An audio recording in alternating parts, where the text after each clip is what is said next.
रुख बदलते हैं बिहार से जम्मू कश्मीर की ओर, जहां जम्मू कश्मीर के पहलगाम में 22 अप्रैल 2025 को हुए दिल दहला देने वाले हत्याकांड में पाकिस्तान की साजिश की परतें खुल रही हैं। बैसरन घाटी में 26 निर्दोष लोगों की जान लेने वाले इस आतंकी हमले में पाकिस्तान की साजिश के ठोस सबूत अब भारतीय जांच एजेंसियों ने सामने रख दिए हैं। ये वो आक्रमण है जिसे कि मैसेकर कहना गलत नहीं होगा, क्योंकि हिंदुओं को चुन चुनकर मार दिया गया था। अब जो सबूत बटोरे गए हैं, उन सबूतों से ये साफ साबित होता है कि हमलावर ना सिर्फ पाकिस्तानी नागरिक थे, बल्कि लश्कर तैयबा के टॉप कमांडर भी थे। इसमें से सुलेमान शाह कैटेगरी A++ का कमांडर था।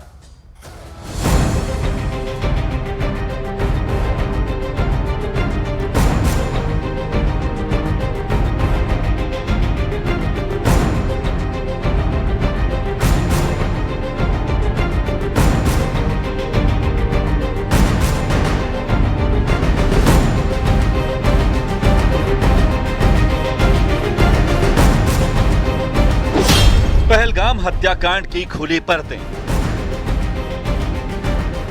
भारतीय सुरक्षा एजेंसियों की जांच में पाकिस्तान बेनकाब। न्यूज 18 इंडिया की एक्सक्लूसिव रिपोर्ट में खुलासा।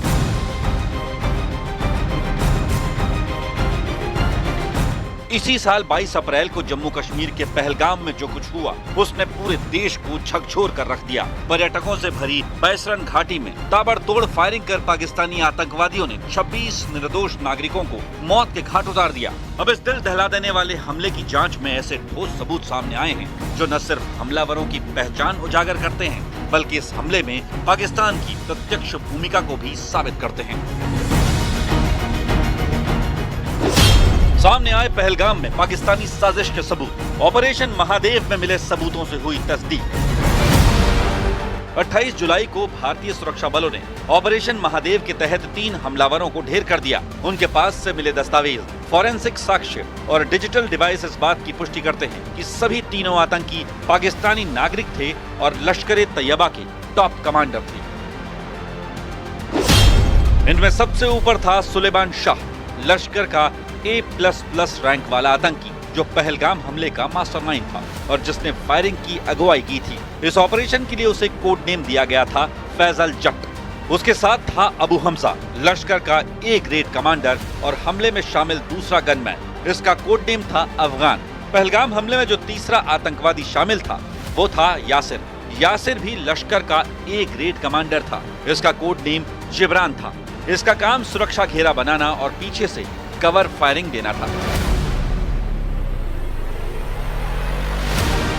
मिल गए आतंकियों के पाकिस्तानी होने के पुख्ता सबूत। ऑपरेशन महादेव में तीनों आतंकियों को मौत के घाट उतारने के बाद भारतीय सुरक्षा एजेंसियों ने आतंकवादियों के पास मिले सामान को खंगाला तो उसमें उनकी पहचान से जुड़े कई अहम सबूत सामने आए।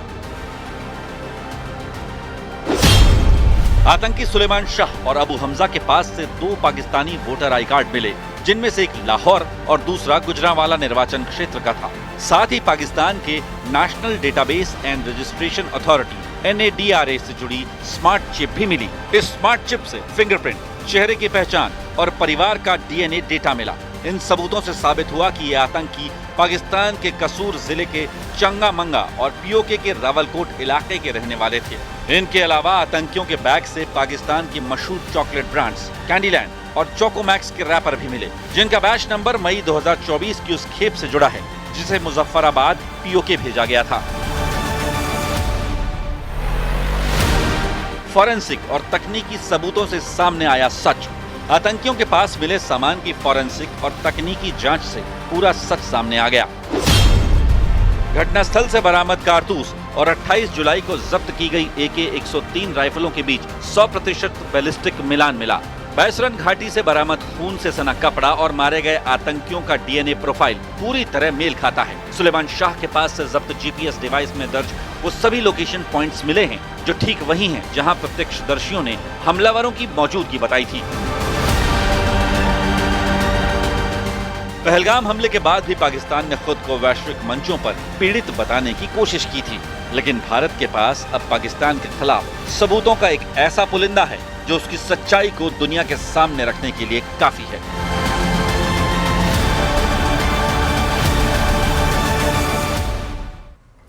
अब वहीं पहलगाम हत्याकांड की जांच में भारतीय सुरक्षा एजेंसियों ने पाकिस्तान की साजिश को पूरी तरह बेनकाब कर दिया है। न सिर्फ आतंकियों की पहचान और उनकी पाकिस्तानी नागरिकता साबित हुई है, बल्कि हमले की पूरी टाइमलाइन भी अब सामने आ गई।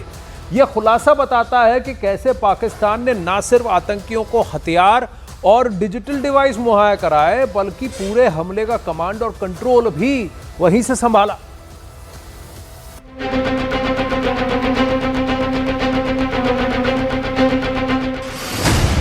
पहलगाम हमले की पूरी टाइमलाइन, भारतीय सुरक्षा एजेंसियों की रिपोर्ट में खुलासा।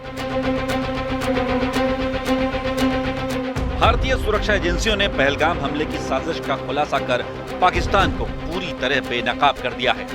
पाकिस्तान ने पहलगाम में न सिर्फ आतंकी भेजे, बल्कि उन्हें आईडी, डिजिटल डिवाइस और कमांड तक मुहैया कराई गई।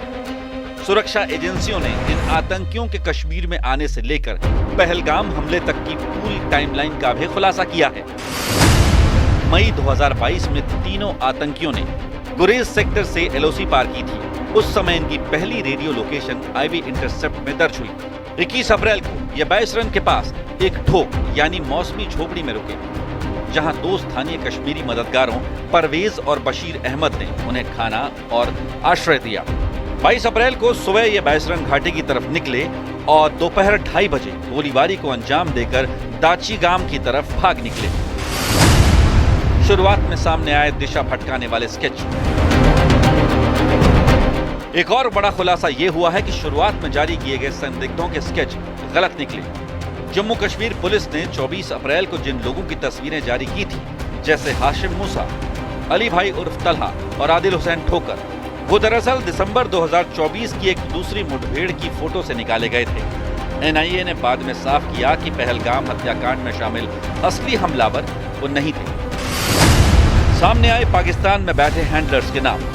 इस हमले के पीछे पाकिस्तान में बैठे लश्कर कमांडरों का पूरा कमांड और कंट्रोल नेटवर्क भी सामने आ गया है। लश्कर-ए-तैयबा का south Kashmir operations chief Sajid Saifullah Jatt, जो लाहौर के चंगामंगा इलाके का निवासी है, इस पूरे मॉड्यूल का हैंडलर था। सैटेलाइट फोन से बरामद वॉइस रिकॉर्डिंग का मिलान उसकी पुरानी कॉल से हुआ। यही नहीं, 29 जुलाई को लश्कर के रावलकोट प्रमुख रिजवान अनीस ने आतंकियों के परिवार से मिलकर गायबाना नमाज जनाजा पढ़वाई, जिसका वीडियो स्थानीय लोगों ने रिकॉर्ड किया और अब वो भारत के आधिकारिक डॉजियर का हिस्सा है।